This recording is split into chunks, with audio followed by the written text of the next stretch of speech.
Filter OS.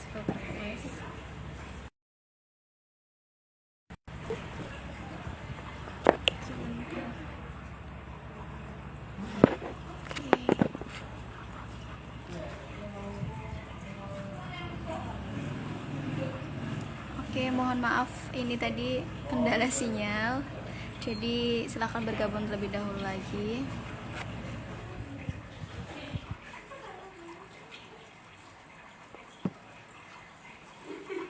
Memang kalau daring seperti ini sinyal harus benar-benar bagus ya teman-teman.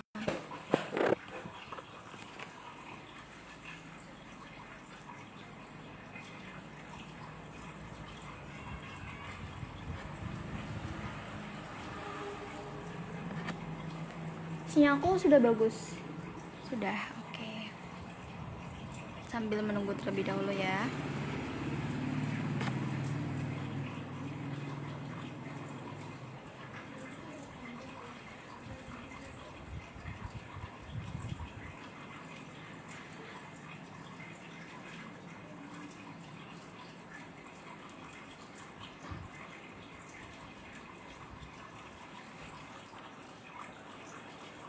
Susilo, oke.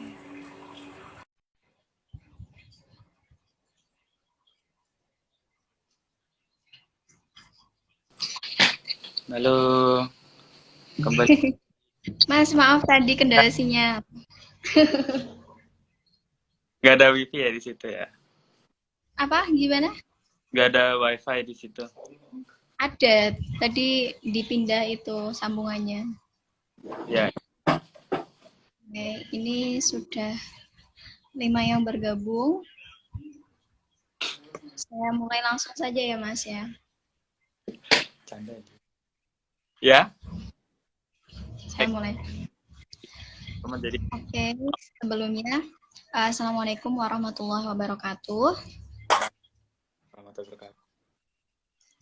Selamat sore semuanya untuk warga Indonesia ya. Sekarang sore.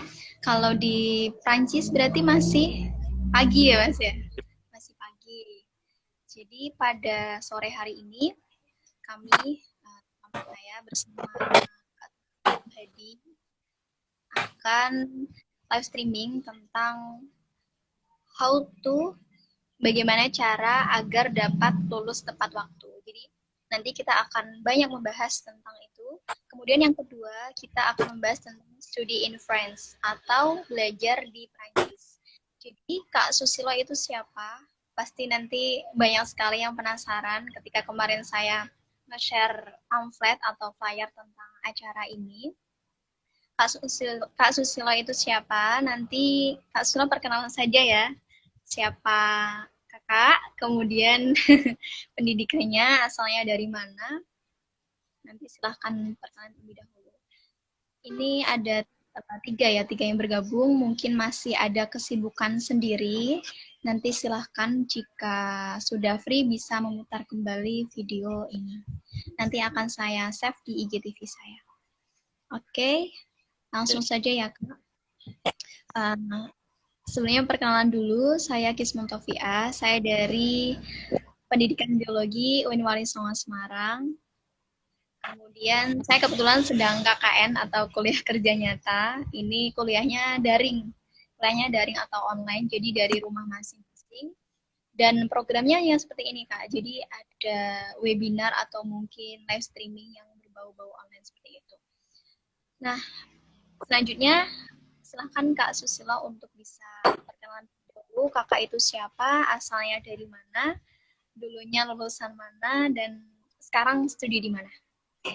Oke, halo semuanya. Perkenalkan, nama saya Susilo Hadi, biasa dipanggil Susilo. Aslinya dari Grobogan, Jawa Tengah. Dulu S1 saya tuh di Fisika Universitas Diponegoro. Kemudian untuk S2-nya saya berkesempatan untuk belajar di Prancis, yaitu M1 Master tahun pertama di Fisika Université de Marseille di Marseille, Prancis. Dan saya lagi kebetulan nggak di Marseille, jadi di Nice, di tempatnya teman saya. Jadi maaf nih kalau agak ada berisik atau ada yang lewat-lewat ya. Iya, iya nggak apa-apa Kak. Jadi Kak Susila ini dulu fisika ya Kak ya? Ya, Katanya memang di sains ya. ya desain. Sekarang lanjut di fisika juga. Fokus di apanya Kak? Kalau di waktu S1 di plasma, kalau sekarang di plasma dan fusi nuklir. Oke. Itu kalau boleh tahu apa tadi nama universitasnya? Susah ya Kak? Di sini kamu paling gampang. I, I, Oh iya, itu sebelah mananya Prancis? Marseille itu di sebelah selatan Perancis. Ya, selatan Perancis. Jadi itu kayak di pusat kayak transit juga sih di antara benua Afrika, kemudian ada Spanyol, Italia dan lain-lain. Terima kasih untuk perkenalannya. Jadi tadi sesuai awal ya yang saya sampaikan, kita membahas bagaimana sih caranya agar kebanyakan dari mahasiswa itu bisa lulus tepat waktu. Karena yang saya tahu ini Kak Susilo memiliki jejak pendidikan yang sangat hebat ya. Lulus berapa tahun Kak? 3, berapa? Saya lulus 3 tahun, 5 bulan 22 hari. Nah, 2,5 tahun kurang lebihnya. Jadi semester 7 lebih sedikit itu sudah lulus ya, sudah lulus. Padahal prodinya ini bisa dibilang susah, fisika murni ya Kak dulu. Ya, jadi seperti itu. Nah, pada kesempatan kali ini Silo akan berbagi bagaimana cara lulus tepat waktu. Sebelumnya, bagaimana sih memaknai kuliah dan pendidikan itu, Kak? Sebelum saya tanya seputar tips lulus. Tapi ini dari perspektif saya dulu ya. Kalau menurut saya itu penting dan uh, di baik itu secara langsung melalui bersekolah atau langsung melalui sehari-hari. Dan untuk karena di sini kita lebih membahas dalam hal perkuliahan ya. Jadi ketika saya kuliah itu apa yang emang benar-benar tujuan saya. Karena menurut saya ketika kita kuliah secara ada dua tujuan. Itu kita ingin jadi sesuatu, tentunya kita kuliah di kan saya jurusan fisika, tentunya saya ingin ketika lulus saya bisa mengaplikasikan fisika saya di pekerjaan itu. Atau yang kedua itu emang ya udah kerja saja. Yang penting saya udah mendapatkan gelar karena sekarang ini kan banyak juga perusahaan yang emang mensyaratkan untuk lulusan S1 gitu, secara general gitu kan. Yang penting kita bisa bekerja istilahnya secara layak, katakan kita tidak perlu mengeluarkan tenaga yang lebih untuk mendapatkan uang yang cukup, katakan seperti itu. Kalau menurut saya ada dua.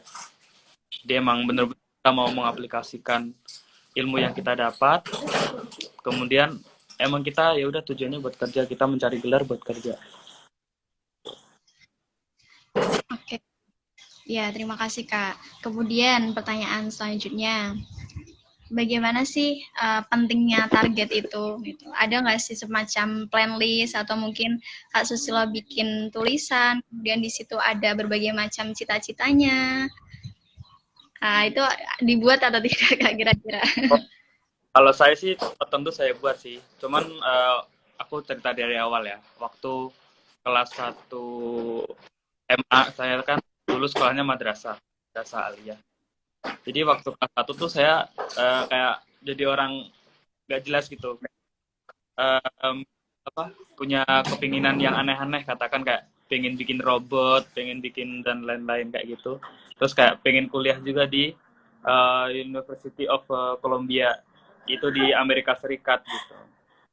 dan itu terus dari mulai suka matematika gitu kan, terus kuliah diterima di fisika, dan emang awalnya nggak expect pengen kuliah ke Undip gitu kan, tapi karena ada opportunity akhirnya saya diterima. Kemudian pas di Undip itu saya menemukan pandangan yang baru mengenai perkuliahan dan gimana lebih, apalagi kayak kita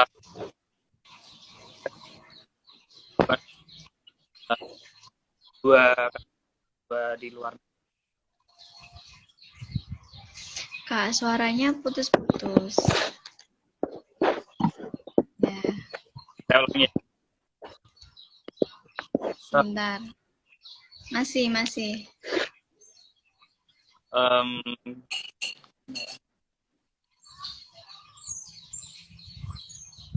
Coba dicek suara lagi, Kak. Gimana? Masih putus-putus? Ya, sudah mendingan.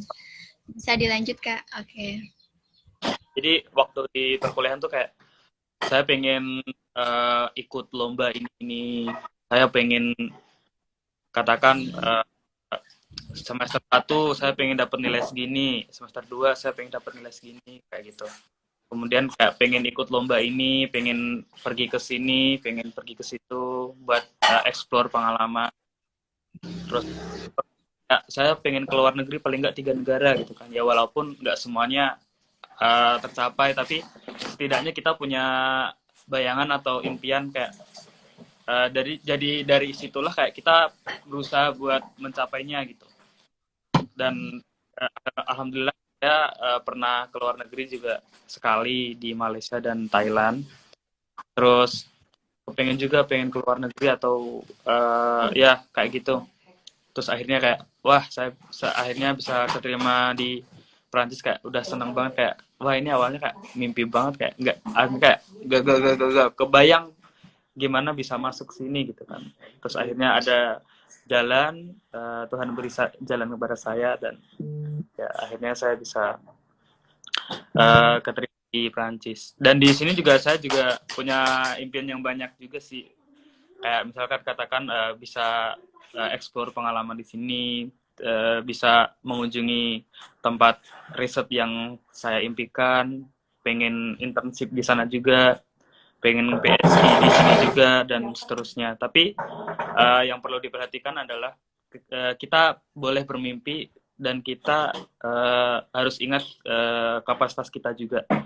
Jadi ketika kita bermimpi itu adalah salah satu motivasi atau dorongan buat kita ketika kita ingin mencapai tujuan gitu. Kalau menurut saya kayak oke lah, kayak kita hidup mengalir bagaikan air di sungai gitu kan. Tapi kayak gimana ya? Kalau misal airnya kotor, jadi kita ikut kotor gitu loh. Jadi kayak berusaha kita sebisa mungkin kayak hidup tuh jangan ya udah kita ngalur aja lah hidupnya, udah terlanjur gini, katakan saya salah jurusan nih gitu kan, apalagi kan ini yang paling umum kan, terus saya salah jurusan di fisika, nggak ngerti, nggak bisa hitung-hitungan gitu kan. Setidaknya kalian punya tujuan setelah kalian masuk fisika ini, aku kan nggak ngerti fisika ya katakan, terus saya pengen setelah lulus saya nggak tahu mau ngapain kan, nah gitu. Jadi dari situ kalian harus punya target, katakan setelah lulus aku pengen jadi desainer kayak gitu. Jadi ya di selama perkuliahan kayak ngikut-ngikut workshop atau belajar desain kayak gitu. Jadi kayak walaupun kalian tersesat tapi tersesat di jalan yang benar gitu.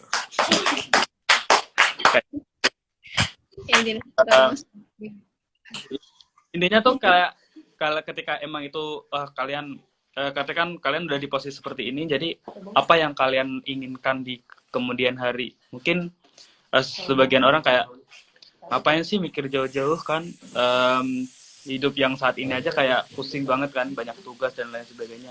Tapi kalau menurut saya perlu sih kayak apa gitu. Kayak ketika sudah lulus, katakan nih, ketika sudah lulus jadi kita udah punya bayangan, aku mau jadi guru, jadi kayak aku harus mulai lihat-lihat sekolahan yang kira-kira bisa menerima saya untuk mendaftar jadi guru, atau misal katakan aku mau masuk ke bank. Nah, katakan ya udah kita lihat-lihat bank yang kira-kira bisa menerima kita kayak seperti itu. Atau misal kalian mau kuliah kan, katakan mau S2 kan, kita harus mulai sekarang kayak kita cari tahu dulu informasi mengenai kampusnya, negara tujuannya, kemudian beasiswa yang tersedia itu apa aja. Jadi kayak kita udah well prepared dari awal gitu. Kita mau apa. Nah, ketika in case kita nggak bisa mewujudkan impian kita, jadi kayak kita punya opsi lain gitu. Jadi kayak impian kita nggak cuma satu gitu. Kayak misalkan katakan aku nih, katakan contoh kasus. Jadi kalau misalnya aku nggak terima di Perancis, palingan aku kalau nggak ke UGM, dia diundip lagi gitu kan, sama dosen saya yang diundip. Katakan seperti itu. Itu kayak in case ya katakan belum bisa lanjut S2 lagi gitu. Tapi alhamdulillah karena udah, jadi dijalin lagi. Dia udah punya impian baru kayak gitu. Kalau kalau buat ditulis sih sebenarnya ada yang saya tulis dan ada yang enggak. Nah, yang waktu saya sebelum pergi ke Prancis, saya udah tulis semua sih di rumah. Jadi kayak saya foto, saya pajang di kamar. Jadi kayak beli styrofoam gitu, terus aku kasih foto-fotonya, foto-foto tempatnya, dan aku kasih tulisan itu apa. Katakan sekarang ini saya lagi di Nice, itu merupakan salah satu impian saya buat bisa ke Nice gitu kan. Ya karena ke Nice di Nice kan pantainya bagus gitu kan. Sepanjang pantainya bagus, terus kalau dilihat dari atas tuh senang banget. Itu contoh aja gitu. Nggak cuma di sini doang. Kayak aku pengen internship di CA. CA tuh kayak badan atomnya Perancis. Pengen bisa bahasa Perancis juga gitu. Ya ya nggak apa mau bercerita aja impian tulis misal kalian lihatnya teringat kayak jadi mikirin gimana caranya gitu. Katakan kayak seperti kalian kuliah pengen lulus 4 tahun, jadi kayak kalian tuh harus mengetahui selama 4 tahun tuh kuliahnya ngapain aja. Katakan semester 1 tuh pelajarannya ini, semester 2 ini, semester 3 ini, semester 4 ini gitu kan. Terus kalian juga katakan kalau mau katakan nyambi pengen organisasi apa gitu kan. Kalau bisa emang udah bener-bener yang pengen kalian ampu gitu. Katakan ya kalau pengen ke politik ya organisasi sejenis BEM atau ya badan eksekutif seperti itu. Kalau pengen rohani ya rohani. Kalau pengen yang jenis life soft skill kayak sport atau apa ya udah ditekuni aja gitu. Karena sometimes itu bakal berguna gitu buat kalian ke depannya. Katakan kalau ditawarin apa project atau biar kita itu perlu diperhatikan. Untuk masalah tepat waktu, saya nggak bisa bilang harus tepat waktu sih, tapi kayak bagaimana kita bisa mempersiapkan diri kita ketika kita udah lulus gitu aja. Karena jujur aja sebenarnya pusingnya tuh bukan masalah kita bisa lulus tepat waktu atau enggak, tapi apa yang akan kita lakukan setelah lulus gitu. Karena karena kebanyakan aduh skripsi pusing banget kan, aduh gimana biar kelar, tapi kalian nggak mikir tapi kita tuh kadang mikir setelah lulus kita mau ngapain ya gitu ya. Kayak disiap aku sebelum lulus jadi aku harus mikir mau kemana gitu kan. Kalau mau S1 jadi aku harus persiapin apa yang kira-kira harus dipersiapkan. Ke contoh kasus aku harus persiapan bahasa, aku harus melihat CV saya apakah udah atau belum, kemudian mana cara untuk mendaftarnya, kemudian info-info yang saya dapatkan seperti itu. Kalau misal kerja kita lihat ke industrinya seperti apa, atau katakan ya perusahaannya gimana, kemudian kita apply, kita siapkan apa yang dibutuhkan. Katakan dia butuh desainer, jadi kita harus paling gak nyiapin portfolio buat aku nyoba bikin desain gitu kan, kayak gitu. Kemudian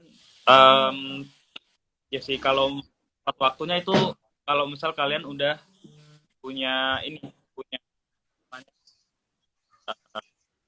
ya tadi, oh aku lulus P2, jadi target kayak seperti saya kan sebelum sebenarnya saya nggak pengen terlalu buru-buru kan, tapi karena pendaftaran S2 di situ waktu itu terakhir Februari, jadi aku sebelum Februari harus udah punya SKL, surat keterangan lulus kan, jadi kayak jadi percepat gimana ya, kayak ngelobi dosen terus kayak uh, uh, selama 3 sampai 4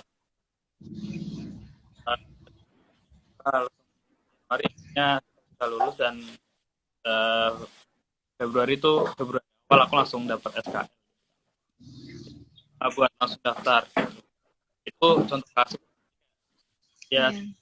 Tahu kan kalian sendiri, jadi kayak kalian pikirkan matang-matang ketika kalian berpikir untuk lulus tepat waktu, apakah itu baik buat kita, karena menurutku lulus tepat waktu juga bukan merupakan pilihan yang tepat kalau kita tuh setelah lulus nggak punya apa-apa gitu.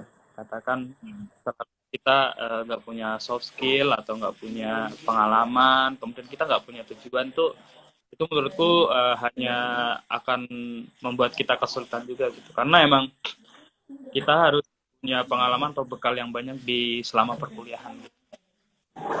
Pernah ikut lomba lah walaupun sekali, atau nah, di bagian organisasi, karena kayak di dan kan perlu gitu kan pengalaman, jadi apa, work bersama pekerja kan itu juga dibutuhkan. Kurang lebih seperti itu kalau dari saya. Jadi kita bisa untuk bermimpi, tapi ingat kapasitas kita. Jadi jadikan mimpi itu sebagai motivasi kita untuk selalu mengejarnya dan menjadi lebih baik. Tuh. Oke, panjang sekali ya Kak. Terima kasih sharingnya.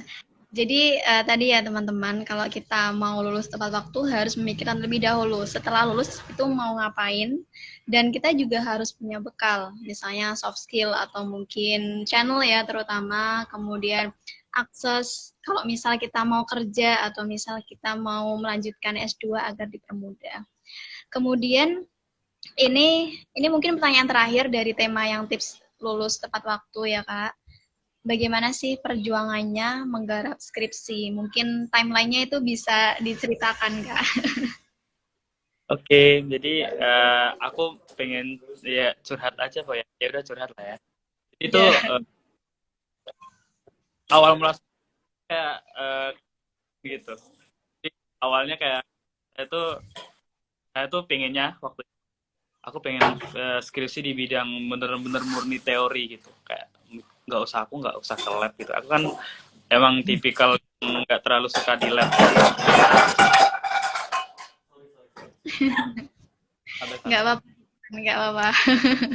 Jadi aku emang tipikal pengen ya udah teori aja, ngitung-ngitung gitu, nggak usah mikir buat praktikum nggak atau ngambil data gitu. Jadi tinggal ngolah, tinggal mikir, nonton rumus. Terus ada dosen saya yang di bidang teori kan, beliau Pak Asep. Terus akhirnya kayak saya pengen juga di bidang plasma, jadi kayak pengen di MHD, magnetohydrodinamik.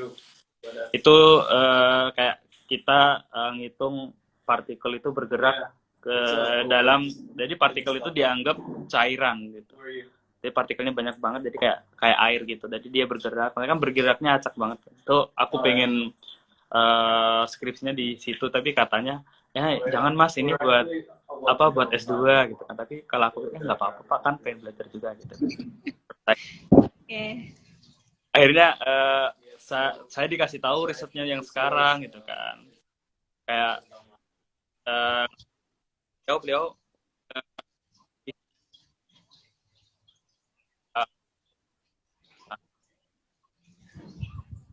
bisa. Suara Mas. Halo, Suaranya hilang. Ya, cek lagi Mas, cek lagi. Masih? Ya, lanjut. Sudah Oke. masuk lagi. Jadi di situ kayak saya kebayang gitu kan, oh kayaknya sih gampang gitu. Terus dikasih tahu caranya ngitung gimana kayak gitu, terus akhirnya ya udah kayak kita jadi kayak saling bantu membantu gitu. Soalnya saya juga pengen, ya bukan, tapi saya jatuhnya kayak eh, pengen bantu terus biar bisa masuk di jurnal juga kan. Kan emang tujuan tujuan penelitiannya itu emang jatuhnya jadi jurnal gitu.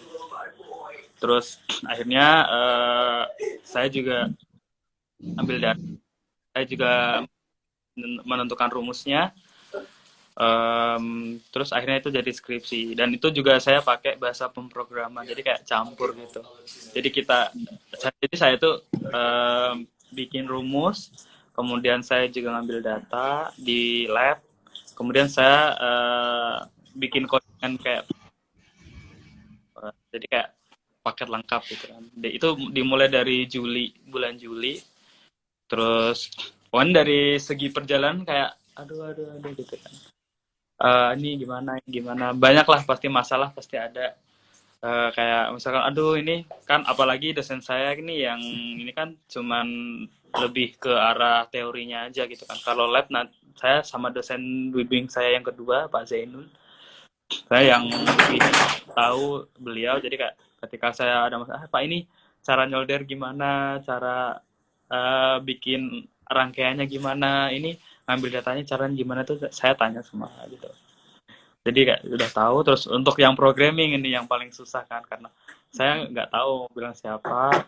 Dan saya sebenarnya pernah tanya sama dosen saya yang di elektronika instrumentasi. Terus karena waktu itu pakainya kan MATLAB, kalau tahu MATLAB ya, beda. Terus akhirnya kan saya pengen coba pakai Python karena Python kan gratis gitu kan.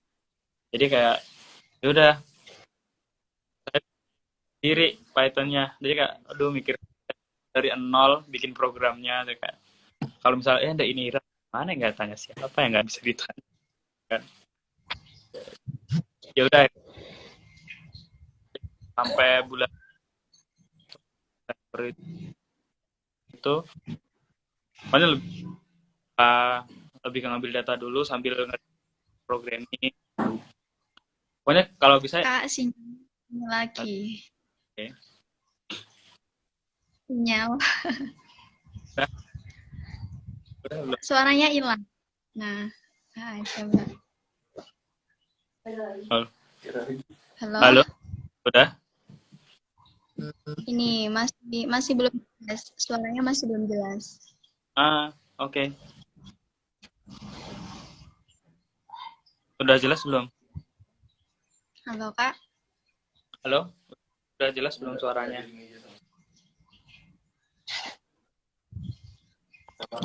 Coba ya, tekan lagi. Halo, suaranya udah jelas belum?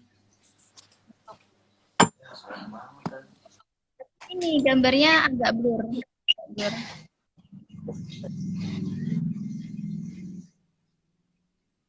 Gimana? Masih ngeblur? Iya, masih ngeblur. Suaranya sudah masuk. Nggak apa-apa, Kak. Oke. Okay. Sampai mana ya tadi ya? Pokoknya tuh apalagi saya kan partneran kan, jadi kayak saya sama teman saya tuh satu paket gitu. Jadi kayak awalnya tuh saya yang bagian rumus sama program, jadi teman saya yang bagian eksperimen gitu. Jadi kayak kita kerjasama gitu, tapi datanya dibuat bareng-bareng kayak gitu. Terus pokoknya yang ngambil data itu yang paling lama yang di lab gitu kan, emang paling lama. Terus kalau buat nentuin rumus sama codingannya sih sebenarnya nggak terlalu, cuman lebih ya. Pokoknya terus gimana caranya biar bisa kelar gitu kan. Terus saya juga lihat-lihat pendaftaran S2 gitu kan. Terus akhirnya aku Desember harus sudah selesai gitu kan. Terus akhirnya ngejar Desember, kayak gimana caranya kayak lobby, Pak ini kalau misal variasinya dikurangi gimana Pak? Akhirnya ya udah saya pakai awalnya pakai 3 variasi, jadi pakai 2 variasi gitu. Awalnya kan variasi dimensi, sudut, sama variasi jarak. Terus akhirnya kayak ya udahlah, aku ngambil variasi sudut sama variasi yang dimensi saya nggak pakai. Jadi biar terus udah terus Desember udah kelar, seminar hasil, kemudian Januari sidang. Nah, kalau masalah skripsi, jadi pertama menurut saya kalian harus tahu dulu dosen kalian sih, menurut saya. Jadi kayak kalian kalau misalnya udah dapat dosen pembimbing, kalau saya kan sebenarnya kalau di Undip ada pembagian dosen pembimbing. Jadi ada satu hari di mana dosen pembimbing dan mahasiswa itu dipertemukan dan emang ditentukan dosennya siapa gitu kan. Tapi sebelum itu saya udah kong kali kong dulu, udah bilang dulu sama dosennya gitu. Jadi kayak ya udah ngobrol gitu. Terus akhirnya ya udah, jadi kita udah deal jadi buat skripsi dosen pembimbing sama beliau. Itu opsional. Jadi kalian bisa mulai riset itu kapan aja sebenarnya untuk penelitian. Jadi nggak harus nunggu kalian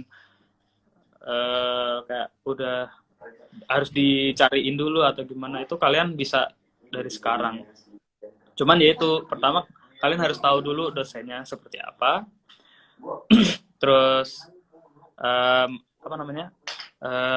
Di risetnya bagian apa aja gitu kan. Jadi kayak oh misalnya dosen ini risetnya di bidang matematika aplikasi atau risetnya tentang biologi tumbuhan gitu kan.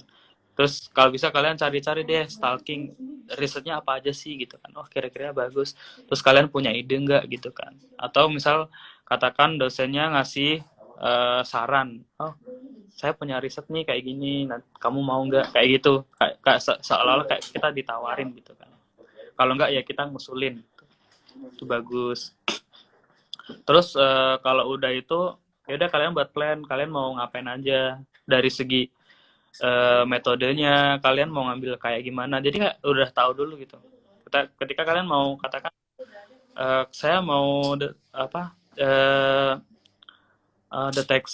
deteksi tumor pada tikus katakan seperti itu. Kalian harus tahu gimana cara apa deteksi pakai metodenya kayak gimana, kemudian kalian treatmentnya seperti apa, kemudian variasinya apa aja yang kamu mau praktekin, kemudian pokoknya semua itu harus sudah jelas gitu. Jadi ketika kamu diskusi sama dosen udah oke okay, gitu. Terus untuk masalah menulis sih emang paling mager ya, jujur saya juga paling mager untuk tulisan. Iya, kebetulan ada yang tanya juga Kak, bagaimana semangat menulis skripsi ya? Ya sih. Nah sebenarnya kok kalau saya kan nggak bisa langsung ya, jadi kayak harus bikin poin-poin dulu. Katakan kalian ngikutin peraturan dulu. Jadi kayak ya gitu nggak usah langsung sehari jadi. Terus kalian bikin list, katakan background atau latar belakang. Latar belakangnya tentang apa ya? Tentang katakan biologi apa? Tentang tadi tentang kanker tikus katakan ya. Nah, nanti kayak kalian pertama harus bahas tikus, nanti bahas kanker, terus bahas apa efek kanker, kemudian apa, kematian kanker, tentang kanker lah intinya. Terus nanti bahas tikus, kenapa harus tikus gitu kan. Terus apa permasalahannya, kemudian apa solusi yang kamu mau, apa bukan solusi tapi kayak apa yang kamu lakuin mengenai hal ini kayak gitu. Jadi kayak di list itu gitu. Aku dulu juga gitu tentang plasma, terus definisi plasma apa, pembagian plasma apa, kemudian penelitian yang pernah ada tentang plasma itu apa. Jadi kayak dari situ kita nyambung ke kita, oh dari sini tuh ada yang kurang gitu, yang perlu dijabarin, ada yang perlu dilakuin lagi tentang penelitian. Jadi aku kayak ngasih penawaran, jadi penelitianku itu tentang penelitian sebelumnya, tapi coba diaplikasi kayak bentuk kira-kira metodenya bisa nggak diaplikasikan kayak gitu, seperti itu. Katakan tentang tikus, kira-kira ada nggak ya penelitian tentang kanker tikus itu kan? Oh ada ternyata gini. oh gimana kalau misal treatmentnya saya ganti, apakah, tapi harus dilihat dulu apakah itu udah dilakukan atau belum, tapi kalau udah ya jangan gitu. Iya, ya. Ya pokoknya seperti itulah, itu kalian bikin step, terus nanti kalau dasar teori, kalau dasar teori sih gampang lah ya Kak. Tinggal di list aja misal tentang kanker, tumbuh apa dan saya kayak gitu. Kemudian untuk yang metode sih biasanya yang agak ribet karena kita harus mikirin secara detail nanti kita mau ngapain aja gitu kan, dari segi alat dan bahannya apa aja, kemudian kalau misal dia saintis, maksudnya scientific gitu. Kalau misal sosial humanitarian, saya sebenarnya tahu kurang lebih sih, soalnya saya pernah katakan bantuin teman saya buat bahas tentang metode gitu. Jadi kayak masalah sampelnya gimana, kemudian kayak cara menentukan uji-ujinya kayak uji T, uji hipotesis dan lain sebagainya, itu emang ribet gitu kan. Jadi kan, jadi Nggak kalian tahu. iya kayak gitu. Tapi menurut saya karena dari segi format aja udah beda, dari format format di Undip, katakan di Undip sama di UIN tuh format penulisan skripsi udah beda. Jadi kalian coba untuk ikutin dulu. Nanti dari formatnya seperti apa, nanti kalian baru baru cari-cari gitu. Oke. Hmm, Oke, sudah panjang kali lebar ya. Terima kasih. Ada bentar, belum, lagi, Kak? belum. Oh iya. Belum. Terus pokoknya tadi kalau masalah menulis, terus abis itu kalian target kira-kira berapa bulan gitu kan. Dari segi ngambil datanya kapan bulan, berapa bulan, nulisnya berapa bulan, kira-kira targetnya gimana. Apalagi kalau misal regulasinya itu susah gitu kan. Jadi kayak harus bolak-balik gitu. Emang harus segera harus dipikirkan sih. Emang kalau menurut saya kayak emang regulasinya ketat gitu, emang harus ada effort buat harus segera diurus kayak gitu. Katakan kayak aduh ini ditolak mulu dah gue, maaf ya, gue udah terlanjur, terus saya Gak apa-apa. waduh gimana ya, saya kok eh ini ditolak terus gitu. Jadi kayak ya udah pokoknya dianalisa aja ini kira-kira dosennya mau apa gitu kan. Kok soalnya kan kadang kemauan kita sama kemauan dosen itu kan tak berbeda. Kayak aku maunya A tapi dosennya ternyata A plus gitu kan. Jadi kayak beda dikit. Oh maksudnya ini ya kita harus ngikutin aja. Gitu. Atau misal kalau dosennya mau kita kasih masukan. Oh Pak kalau misal ini metodenya kayak gini aja gimana? Soalnya kan gini gini gini kayak dijelasin. Kalau misal oke, ya udah, kalau enggak ya udah kita ngikutin dosen aja. Gitu. Terus pokoknya kalau untuk skripsi sih pertama itu kalau misal kita have no idea, aku nggak tahu kalau mau skripsi itu mau ngapain gitu kan. Ya udah, jadi kayak kalau cari dosen bimbing, terus kayak minta dibimbing, terus kita disuruh kasih kita nggak tahu mau bikin apa, kalian coba cari-cari aja kayak dosen skripsi-skripsi yang udah ada gitu, terus kalian kira-kira bisa nggak dimodifikasi ya, karena menurut saya kayak paling simple tuh metode ATM, amati, tiru, modifikasi. Jadi kalian ambil satu sampel skripsi, katakan pengaruh pengaruh main Mobile Legends dalam hal belajar biologi, katakan seperti itu. Jadi kayak apa ya? Apa misal katakan permainnya aku ganti nih, permainnya aku ganti pengaruh merokok atau pengaruh apa kayak gitu. Terus pelajaran biologi tapi lebih di spesifik, katakan untuk bagian apa kayak bagian taksonomi atau apa kayak gitu. Jadi kayak coba untuk ekspor. Ya emang ini nggak semudah yang diomongin, tapi paling nggak kalian nggak terlalu pusing buat mikir harus judulnya apa sih, ya pusing gitu kan. Jadi paling nggak kalian punya bahan buat ditiru tapi dimodifikasi. Jadi nggak terlihat plagiat 100% gitu. Uh, untuk masalah kalau pengen cepat kelar sih, kamu saya kalian punya motivasi yang kuat kenapa harus cepat kelar gitu kan. Kalau misal kalian pengen ngejar ini, aku harus kelar. Kalau menurut saya mungkin tuh itu aja sih. Nanti kalau misal ada pertanyaan nanti bisa ada sesi tanya jawab aja. Oke, siap. Terus ini mungkin berarti tadi yang mulai bulan Juli itu berarti semester 6 ya, Kak? Untuk Eh, mulai eh, skripsinya itu. bulan Juli itu udah semester 6 akhir sih. Oh ya, semester. Ya, Oke. akhir-akhir mendekati liburan. Ya. Jadi begitu Ya, cuman, teman-teman. ya, soalnya aku udah target lah semester 7 aku udah harus ngambil skripsi gitu kan. Jadi paling nggak aku harus punya judul atau enggak punya dosen pembimbing lah gitu.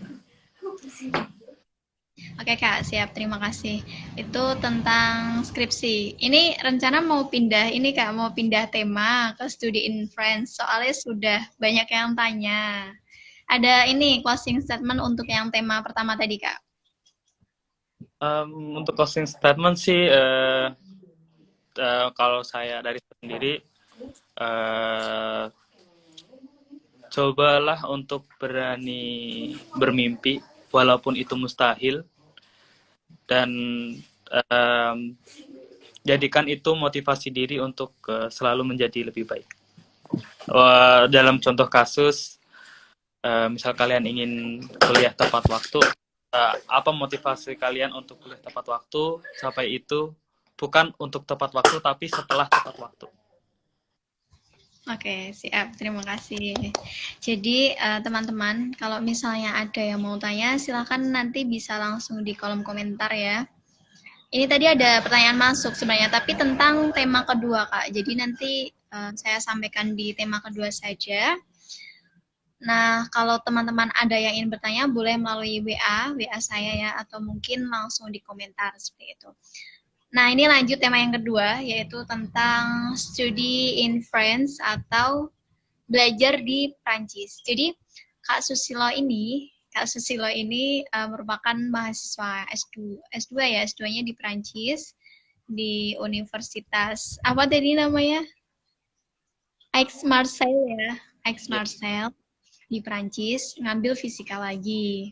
Nah, tadi kebetulan ada yang tanya, kenapa memilih di Prancis, Kak? Kira-kira kenapa? Ada apa dengan Prancis itu? Ada apa ya dengan Prancis ya? Nah, sebenarnya pertama seperti yang saya katakan sebelumnya sih, karena saya ingin waktu itu saya waktu di Thailand, saya ikut summer school tentang plasma dan fusi nuklir. Dan saya melihat di situ fusi nuklir itu sangat menarik buat saya gitu. Kayak itu adalah energi masa depan yang kira-kira bisa menggantikan energi yang kayak ya seperti itulah. Jadi kayak energi yang terbarukan dan bebas karbon gitu kan. Dan itu juga sangat aman dibandingkan fisi nuklir gitu. Fisi nuklir kan yang kita ketahui pakai uranium dan itu bisa berbahaya seperti yang kalian lihat di Chernobyl atau di Jepang kan gitu. Dan kenapa saya di Prancis? Karena pusat riset tentang fusi nuklir itu ada di Eropa dan terutama di Prancis yaitu di Cadarache dekat Marseille. Nah, terus saya juga punya kenalan pengajar juga di Marseille. Jadi dia juga ngajar tentang fusi nuklir, tentang spektroskopi. Dan akhirnya saya komunikasi dengan beliau kayak ini saya harus gimana buat daftar gitu kan dan sebagainya, dikasih masukan arahan.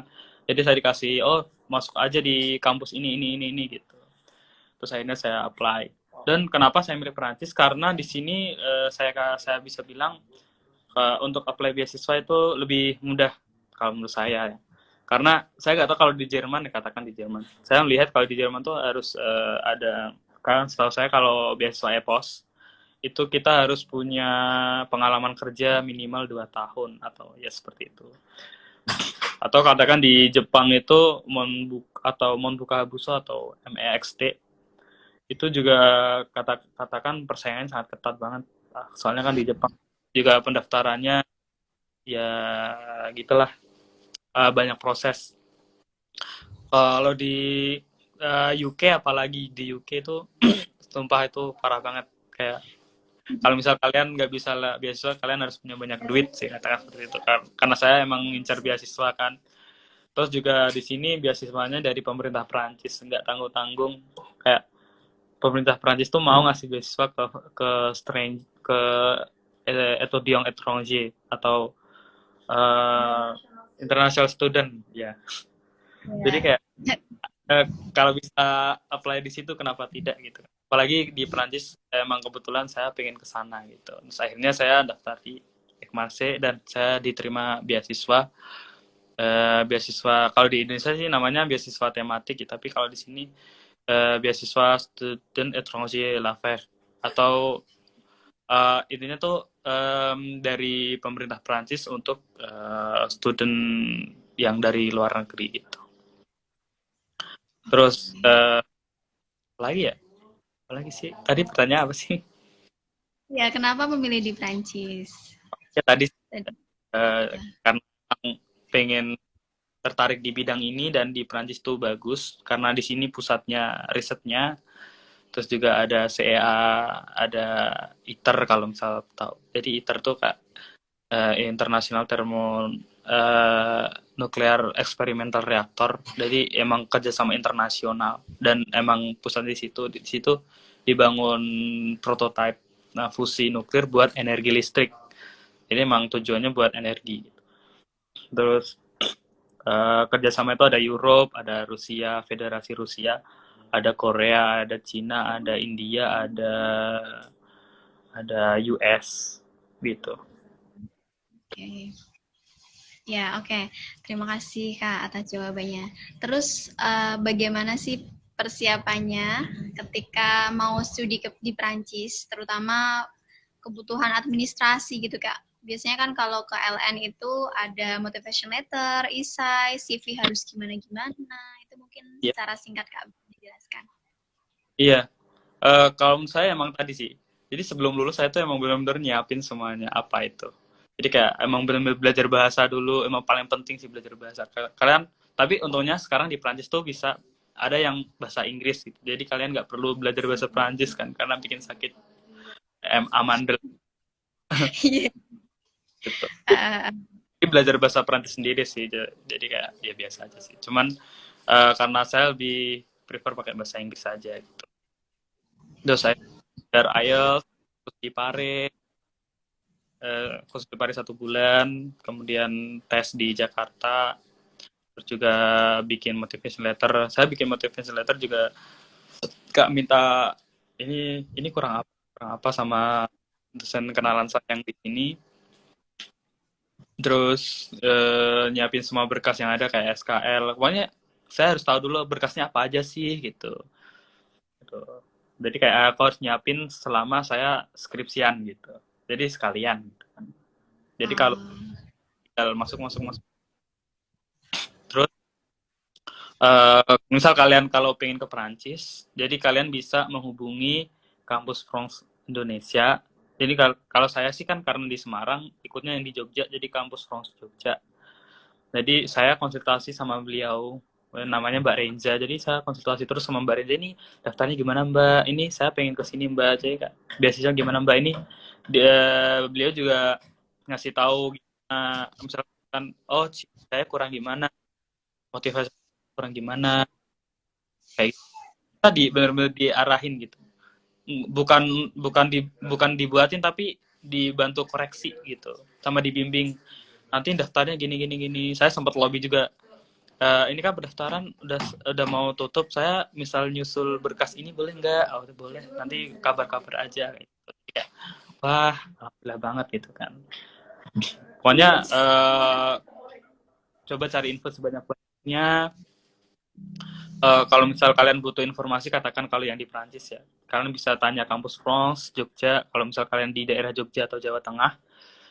Nah, kalau udah ya udah kalian tinggal ngikuti arahan, tanya. Kadang ikut seminarnya juga, seminar tentang katakan gimana cara kuliah, gimana cara bikin CV, gimana cara bikin motivasi letter tuh dikasih tahu semua.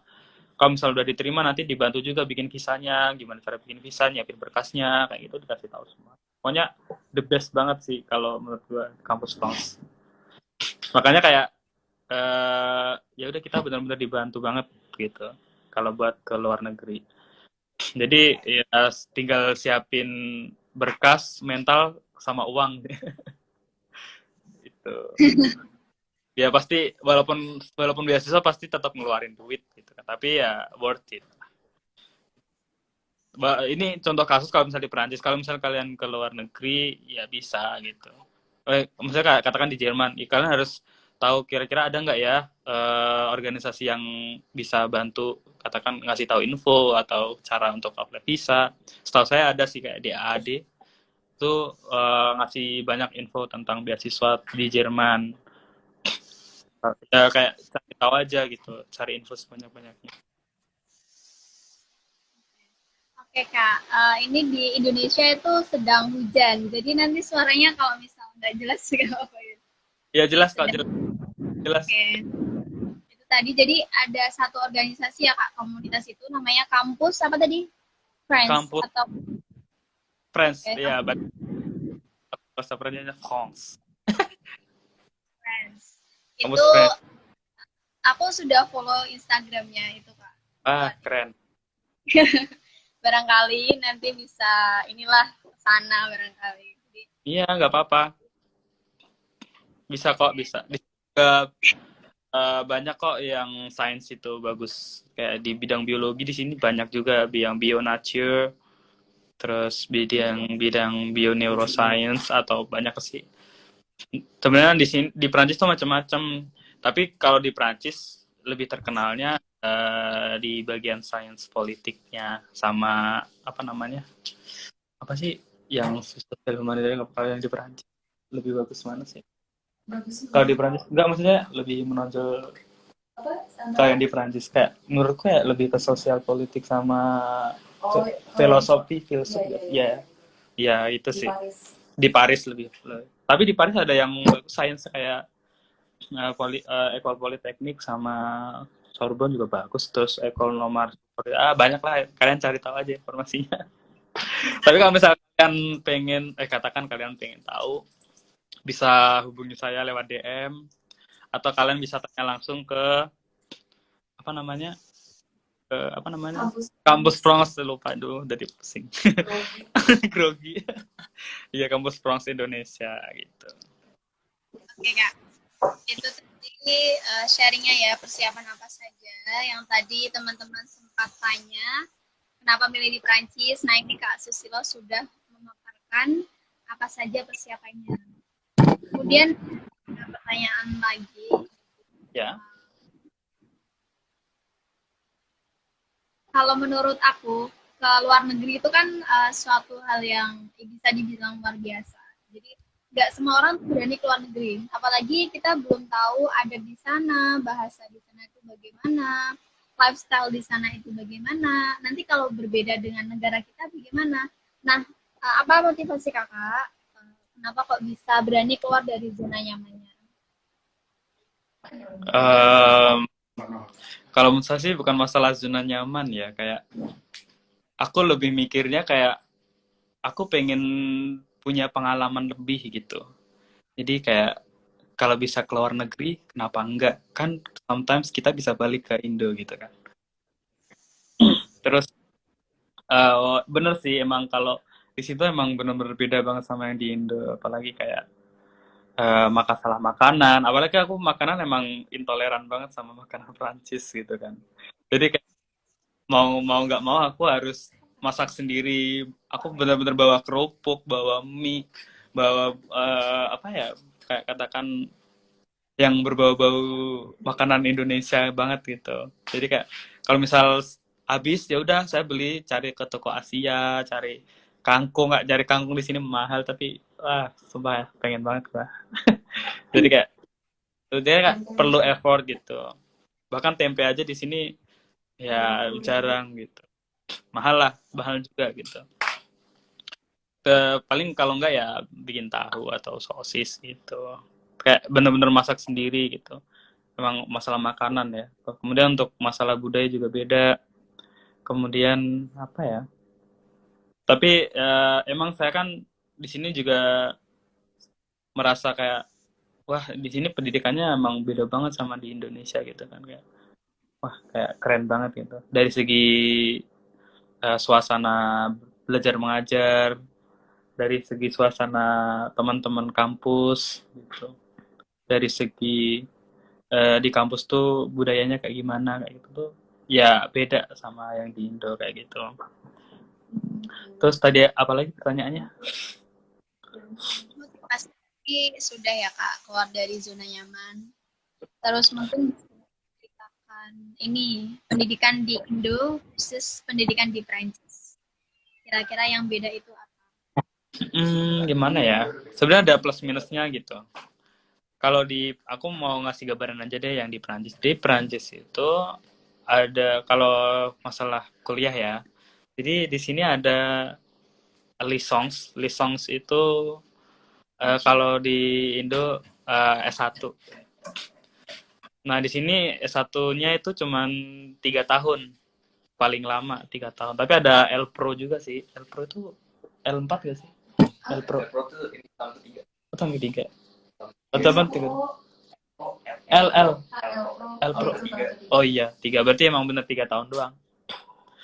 Jadi 3 tahun, tapi di sini emang bener-bener belajar bener gitu loh, nggak kayak kita harus riset atau organisasi bla bla bla bla.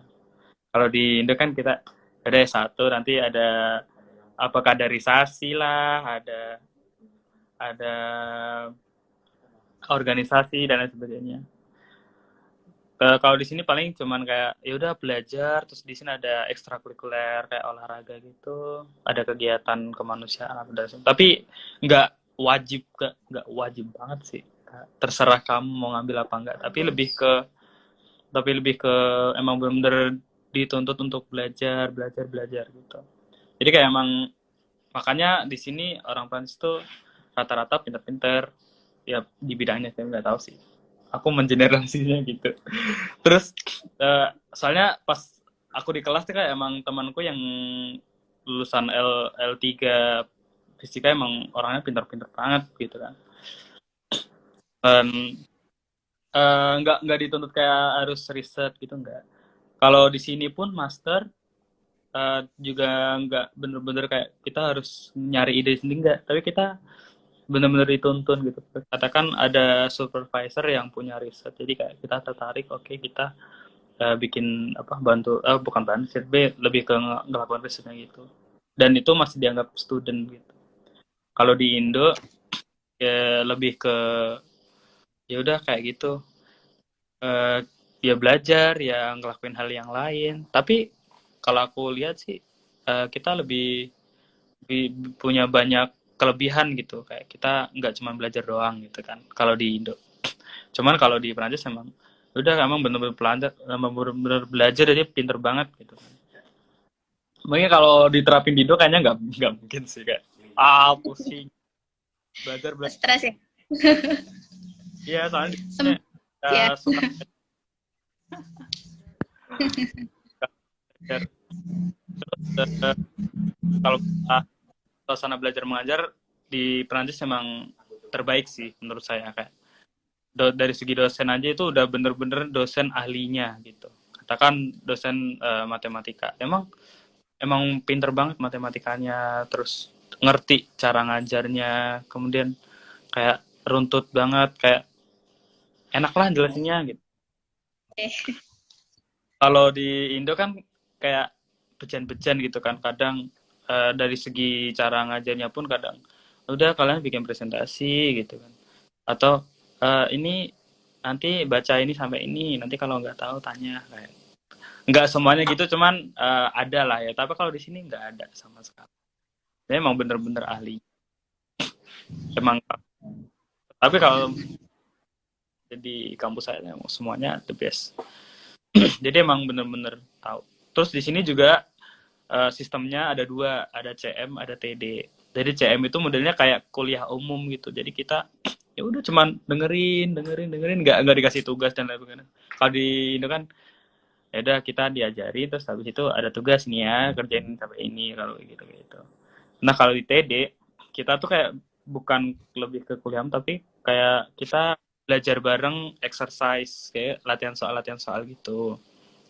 Juga nggak ada PR, jadi kayak oh ini contoh kalau dikasih soal kayak gini, nanti garapnya seperti ini, caranya seperti ini, ini dikasih tahu semuanya. Kadang kalau misal interaktif ya ada yang bisa nggak nanti maju gitu.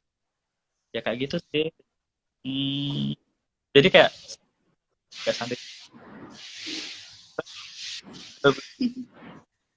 Kalau di Indo kan ya udah nanti udah ngerjain tugas gitu gitu. Terus juga kalau masalah ujian di sini emang wah gimana ya? Kita nggak emang nggak dituntut kisi-kisinya ini nih. Nanti soalnya keluar ini sama ini enggak. Kalau di sini emang awal sampai akhir. Jadi nanti Oh, jadi kayak wah harus belajar banget gitu kan. Tapi itu bagus buat mengasah pengetahuan kita gitu. Jadi kayak kita harus belajar dengan range yang besar tapi kita nanti akan mengerjakan beberapa poin doang gitu. Itu memang bagus menurut saya. Kalau dia kan belajar A B C D E tapi kisi-kisinya nanti D sama E gitu kan. Jadi kayak A B C nggak belajar. Ya udah belajar D sama E doang gitu. Kalau iya kan betul. biasa aku sering juga tadi A Z gitu kan. Gitu sih. Oke, kalau Jadi language atau bahasanya di kelas itu biasanya Inggris atau Perancis, Kak? nah, Kalau kalau di saya lainnya kelas internasional, jadi saya pakai bahasa Inggris. Jadi kalau di kelas CM yang kelas kuliah umum jadi kelasnya bahasa Inggris. Tapi yang kelas TD itu ada yang bahasa Inggris sama kelas bahasa Perancis. Tapi saya tetap ngambil yang Inggris karena saya basically bahasa Inggris gitu kan. Tuh. Tapi di sini juga ada kalau mau bahasa Perancis. Tapi kan paling nggak di Indo harus kursus dulu kan punya sertifikat. Kalau mau ke Perancis paling nggak B2. B2 itu minimal. Jadi tingkatnya ada A1, A2, B1, B2, C1, C2, C2 gitu. Oke, terus yang terakhir ini. Nanti saya minta Kak Susilo bahasa Perancis ya. D'accord. Sedikit, tapi agak nanti pas waktu closing aja. Saya penasaran bahasa Perancis itu seperti apa gitu. Oke, Kak, disiapkan ya, Kak.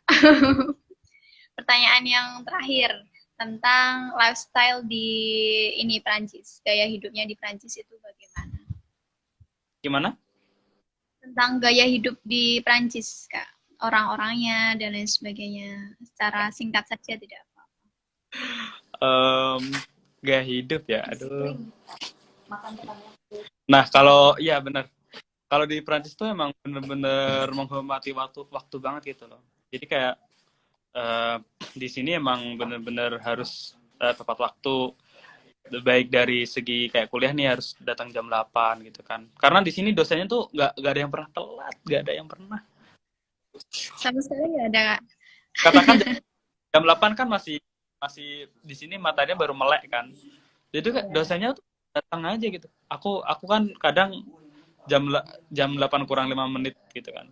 Itu kadang bahkan ada yang udah masuk dulu, ada yang pokoknya tuh nggak pernah kayak telat gitu. Paling telat 2 menit 3 menit gitu. Emang nggak ada yang pernah telat tuh emang rajin banget. Di sini juga nggak pernah ada kayak jam kosong tuh nggak ada. Dosen ya udah masuk gitu.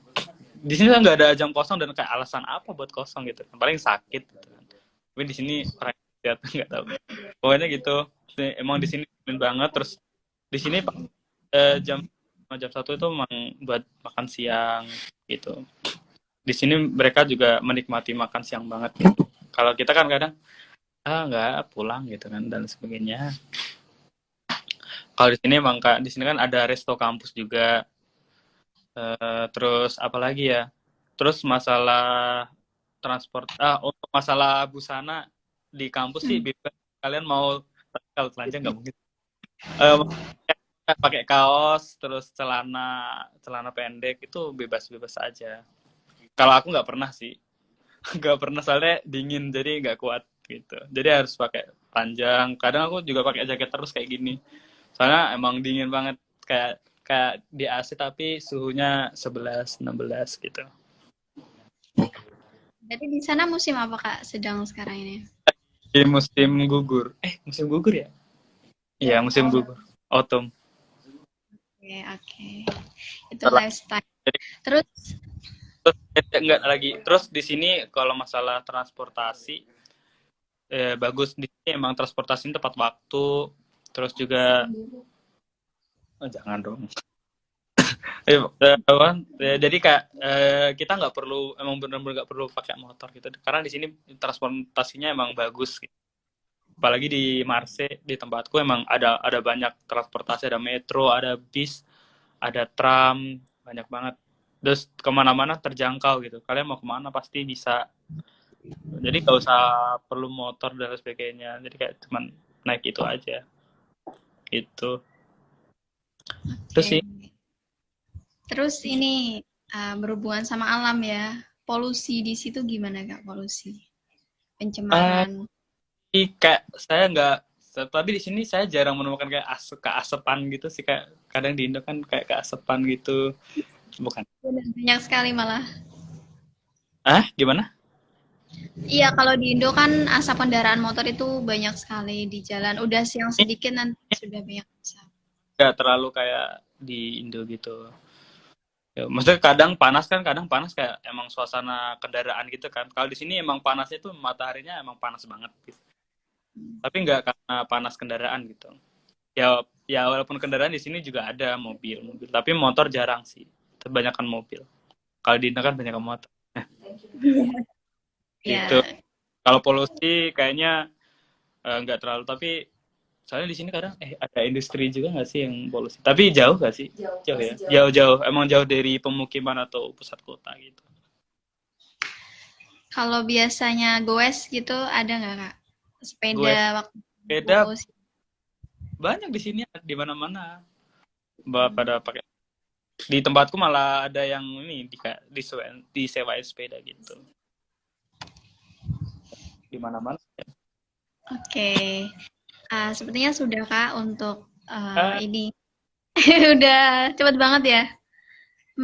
Kalau di sini tuh jam 4 lebih 49. Kalau di sana sudah azan ya, jam 12 berapa Kak? jam 11.49.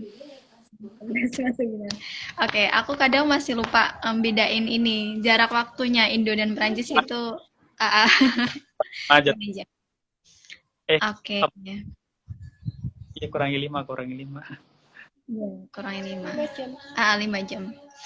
Oke, itu Kak untuk sore hari ini kalau di Indonesia. Kalau di sana berarti mau siang ya, mau siang di sana. Terima Ya, kasih untuk waktunya sudah menyempatkan. Kemarin sebenarnya sudah minggu kemarin ya saya minta, cuma Kak Susilo sedang sibuk kuliah. Jadi tidak apa-apa. iya, iya. Terus ini tadi bahasa Tanya, Prancis Kak. tanya jawab dulu langsung aja. Ya, ini sepertinya tidak ada yang tanya Kak, sudah tadi di pertengahan. Atau Gimana? mungkin dari teman-teman ini ada 10 menit lagi ya untuk tanya jawab. Misalnya mau bertanya silahkan melalui kolom komentar atau bisa melalui chat pribadi ke WA saya. Ya, silahkan. Enggak. Sebentar, saya cek dulu. Aku mau bilang nih, si vous avez la rêve, rêve, kayak sedikit gitu. Siapa? Siapa? Masa aku bilang siapa? Ini sebenarnya ada pertanyaan yang lucu-lucu sih, Kak. Gimana, Waktu saya gimana? di Prancis ada tahu gejrot nggak? Gak ada dong. Makanan Indo yang sering itu apa Kak? Tempe, terus tadi Eh, mahal. kalau resto tuh jarang banget, resto Indonesian. Ada telur asin. Telur asin mah banyak gitu. Telur asin. Telur. Enak banget. 200 gram. Tempe di sini mahal sih. Terus juga kalau misal toko, emang ini sih nggak ada, katakan kayak restoran, itu nggak ada restoran Indonesia gitu. Paling biasanya restoran Asian, tapi lebih ke Vietnam, Thailand gitu-gitu. Anisnya. Oke, nggak ada tahu gejrot ya. Tadi yang tanya siapa? Itu. Terus sebentar saya cek dulu. Oh, Iyalah makan nasi. silang di Ini ada pertanyaan sebenarnya. Kenapa nggak daftar di UI Kak katanya? Kenapa nggak daftar di UI? Karena di sana aku nggak tertarik sama UI. Maksudnya nggak ada jurusan yang aku mau di sana. Ici, c'est moins cher. Ici, Mentionne-le. maksudnya Parce que ici, pour faire des études, c'est moins cher. C'est 270 euros. pour le tempe. Non, non, les études. Oh, les études. Les études ici, en Allemagne, c'est 270. Oke. Pourtant, qu'en Indonésie, c'est plus de 500 balles. Enfin, Oke, terus ini ada request kan Kak, gak cuma dari saya yang request tadi, ada yang siapa ini? Username-nya sebentar. Nugrahayu Verisa. Minta untuk bahasa Prancis. Ngomong apa ya? Ngomong Iya. Diterjemahin pakai bahasa Indonesia, soalnya aku juga nggak paham bahasa Prancis. Ya.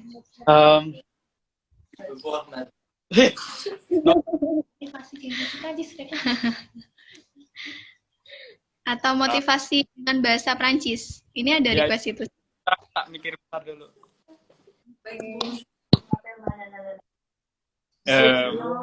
Bonjour.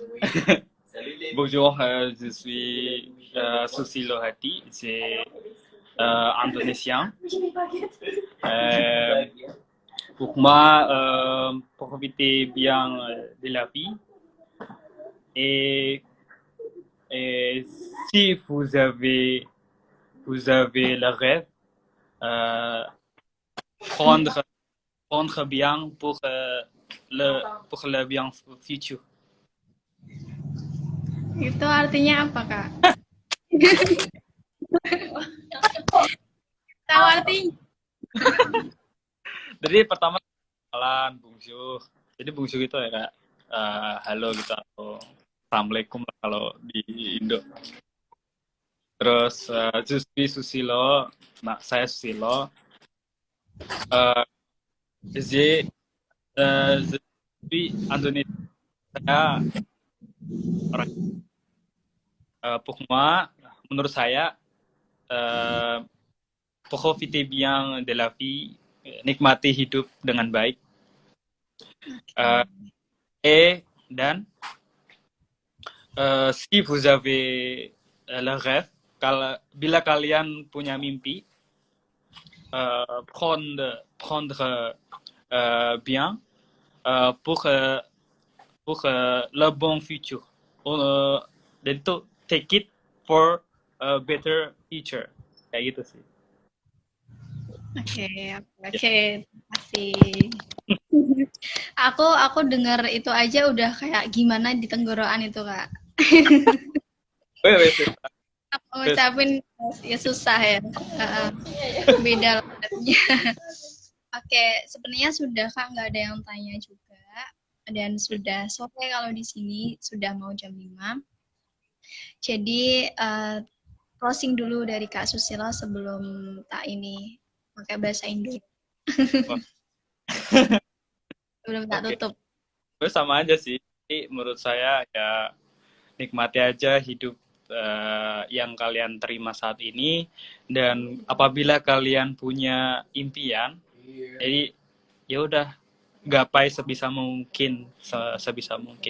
Kalau misal nggak bisa digapai, ya udah coba cari impian yang lain dan terus menggapai, karena dengan adanya kita bermimpi pasti kita ada usaha untuk meraihnya, atau sebenarnya kita hidup tuh pasti punya alasan dan tujuan lah, seperti itu.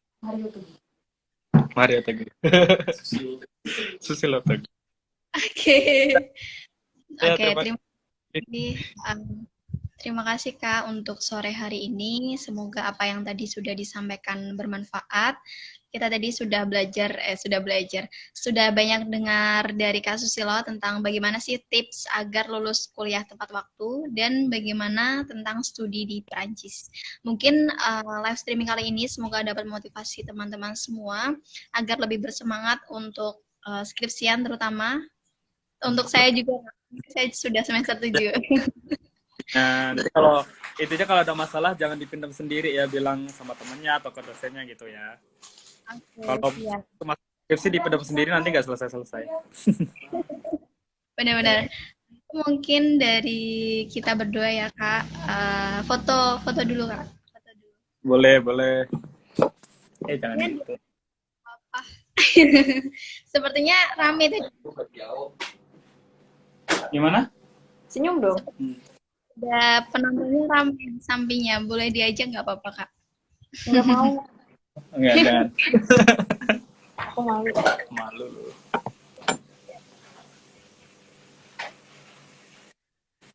Satu, dua, tiga.